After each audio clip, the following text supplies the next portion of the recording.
Savez-vous pourquoi le sapin a été choisi comme l'arbre pour fêter Noël? Non? Eh bien, écoutez son histoire. Il était une fois, il y a très très longtemps, à cette époque-là, on raconte qu'une étoile filante apparut dans le ciel pour annoncer un événement extraordinaire. Elle annonça la naissance d'un enfant unique appelé Jésus qui deviendra par la suite un grand prophète.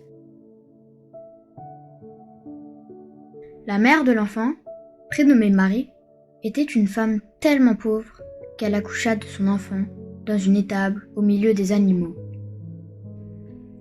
La nouvelle s'est répandue vite et dans toute la contrée, tout le monde s'empressait pour venir rendre visite au nouveau-né. Même 3 rois mages avaient fait longue route pour offrir à l'enfant de précieux cadeaux, de l'or, de l'encens, de la myrrhe.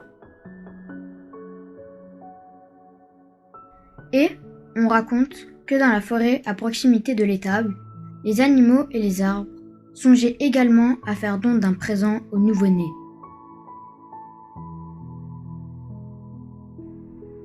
L'un des arbres les plus majestueux de la forêt, un palmier, s'exclama en disant aux autres arbres qui l'entouraient « Moi, je vais offrir ma plus belle branche au bébé. Avec ma branche, sa mère pourra alimenter son enfant pour qu'il n'ait pas trop chaud et qu'il puisse dormir paisiblement. »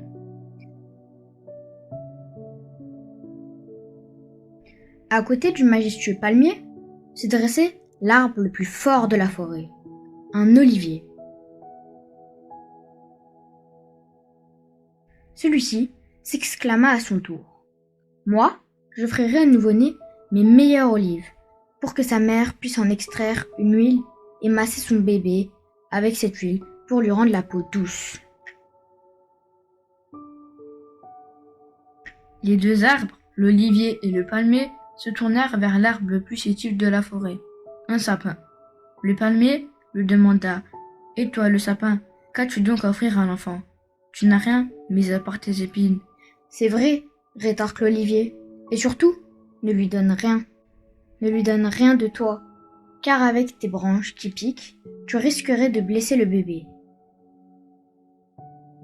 Le sapin était triste à l'idée de ne rien pouvoir offrir au bébé. Mais il avait beau réfléchir, rien ne lui venait à l'esprit. Il se rendit à l'évidence que, mis à part ses branches pleines d'épines, il n'avait rien d'autre. Envahi par le chagrin, le sapin versa une larme de sève sous le regard moqueur des autres arbres. Du haut de la voûte céleste, les étoiles et la lune assistèrent à la scène et eurent beaucoup de peine pour le petit sapin. Or, ce soir-là, on célébrait un événement exceptionnel avec la naissance d'un enfant unique. Cet événement devait être fêté dans la joie et le bonheur, et on ne pouvait pas imaginer qu'un être pleure de chagrin à cette occasion. Alors, comme par magie, une centaine d'étoiles du ciel filèrent vers la terre pour aller se poser sur les branches du petit sapin, laissant derrière elles des sillons de lumière. On raconte que le petit sapin brillait de toute sa splendeur, comme un précieux trésor. Son éclat rayonnait par-delà la forêt, jusqu'à l'étable où se trouvait l'enfant Jésus. Et la légende dit que le nouveau-né était émerveillé par ce spectacle éblouissant. Ses yeux brillaient de bonheur et ses rires de bonheur résonnaient jusqu'au sapin. C'est ainsi que se termine la légende de ce sapin.